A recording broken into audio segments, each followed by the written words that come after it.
హరేంద్ర మామ chicken pulao mutton pulao అందరు వేసుకొని తింటారు. దానిలో ఏముంది కిక్కు? అదే గోంగూరతో పుల్లగా టేస్టీగా గోంగూర పలావ్ చేసుకుంటా ఆ కిక్కే వేరప్ప. దాని ప్రాసెస్ దాని కథ అంతా ఈ వీడియోలో ఉంది, చూసి ఎంజాయ్ చేయండి. అలాగే చేసేసుకొని కుమ్మేసేయండి. మరి ఇప్పుడైతే దాని ప్రాసెస్ దాని కథ కార్ఖానా అన్నీ చూసేద్దాం. మరి ఈ వీడియో నచ్చితే లైక్ చేయండి, అలాగే షేర్ చేయండి, సబ్స్క్రైబ్ మాత్రం మర్చిపోకండి మామ. మరి పక్కన ఒక బెల్ ఉంటుంది, కొట్టేసేయండి. ఇలాంటి మంచి కంటెంట్ అయితే ఇచ్చేస్తాను. మరి ఇప్పుడైతే దాని ప్రాసెస్ అయితే మనం అయితే చూసేద్దామో. మరి మీరు రెడీ చూడడానికి, నేను చేయడానికి నేను రెడీ.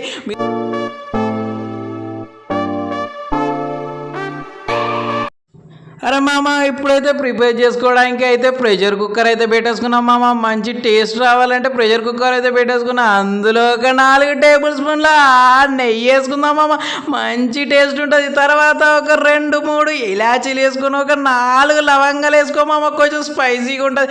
ఒక 2 దాల్చిన చెక్క కూడా వేసేసుకోరు మామ, సూపర్గా ఉంటుంది. ఇక అలాగే కొంచెం పువ్వు మామ, అందులో మసాలాలు వస్తుంది, ఆ పువ్వు వేసుకొని కొంచెం జీలకర్ర వేసుకో మామ, సూపర్ టేస్టీగా ఉంటుంది. ఒక 3 అయితే బగారాక వేసుకున్నాం అనుకో, ఆ టేస్టే వేరుంటుంది మామ. తర్వాత కొంచెం కాజు వేసుకుందాం మామ, టేస్ట్ అయితే అదిరిపోద్ది. ఇక తర్వాత ఒక 4 పచ్చిమిర్చిలు మధ్యలో చీరుకొని అందులో వాడేసాం మామ.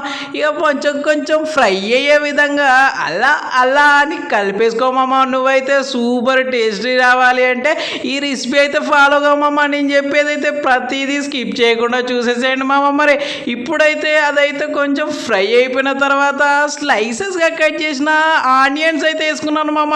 ఒక 2 అయితే కోసేసాను, వాటిని అయితే అందులో వేసేసుకొని అవి కూడా మంచిగా ఫ్రై అయ్యే విధంగా మీడియం ఫ్లేమ్లో పెట్టేసుకో మామ. కొంచెం మరి మాడిపోకుండా టేస్ట్ అయితే పోదు మామ. సరే లైట్గా ఇప్పుడు ఏం చేద్దామనంటే కొంచెం అల్లం వెల్లుల్లి పేస్ట్ వేయి మామ, ఆ టేస్ట్ స్మెల్ అదిరిపోద్ది మామ.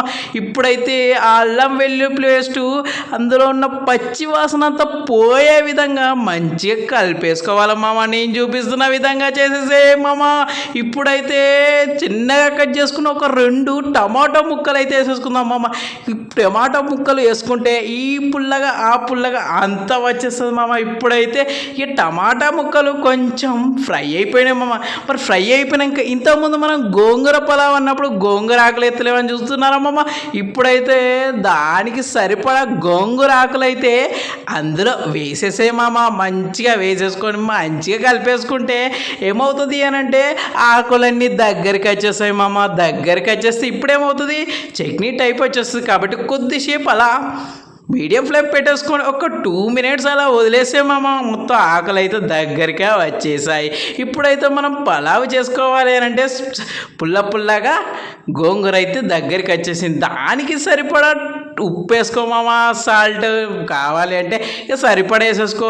తర్వాత ఒక 1 టేబుల్ స్పూన్ పసుపు వేసుకో మామ, మంచి టేస్ట్ అయితే ఇంకా మస్తు వస్తుంది. తర్వాత ధనియాల పొడి వేసేసుకొని ఆ గోంగూరకు మంచి పట్టే విధంగా మంచిగా కలిపేసుకోవాలి మామ. మరి చూస్తున్నారు కదా, అదే విధంగా కలిపేసుకున్న తర్వాత ఇప్పుడైతే ఏం చేస్తారంటే అందులో ఉన్న కొంచెం ఆ మసాలా అంతా దానికి పట్టే విధంగా ఉంచేసి ఒక 1 మినిట్ తర్వాత గరం మసాలా వేసేసుకుందాం మామ. కొంచెం గరం మసాలా వేసేసుకొని వాటిని మళ్ళీ మూత పెట్టేసుకుందాం. ఎందుకంటే ఆ గోంగూర అనేది మంచి ఫ్లేవర్ రావడానికి అయితే ఉంచాలి మామ. ఇప్పుడైతే దానికైతే ఫ్లేవర్ అయితే దానికైతే మంచిగా పట్టేసింది మామ. ఇప్పుడు మనం చేసిన అన్ని ఇంగ్రీడియంట్స్ అన్నీ మన గోంగూరకు పట్టేసింది కాబట్టి ఇప్పుడైతే మనకు కావాల్సిన కాన్సిస్టెన్సీలో వచ్చేసింది మామ. ఇప్పుడైతే నేనైతే 2 గ్లాసుల వాటర్ పోసేసుకుంటున్నా మామ.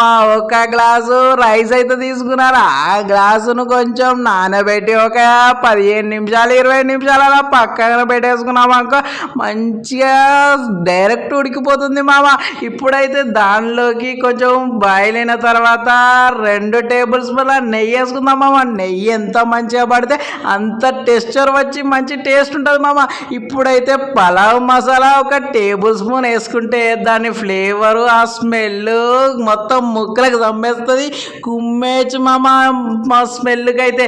ఇప్పుడు ఇప్పుడైతే అంతా కలిసిపోయింది మామ. తర్వాత కొంచెం కారం కారంగా ఉండాలి, పుల్ల పుల్లగా ఉంది కాబట్టి కారం అయితే ఒక 2 టేబుల్ స్పూన్లు అయితే వేసుకున్నాం. కొంచెం స్పైసీగా తింటే కొంచెం ఎక్కువ వేసేసుకోండి మామ. ఇప్పుడైతే మనం నానబెట్టుకున్న రైస్ అవుతుంది కదా, అది కూడా వేసేసుకుందాం మామ. ఇప్పుడైతే అందులో వేసేసుకొని పైన కొంచెం కొత్తిమీర జల్లేసుకుని దాన్ని అయితే మంచిగా కలిపేసుకుందాం మామ. ఇప్పుడైతే అయిపోయింది మామ.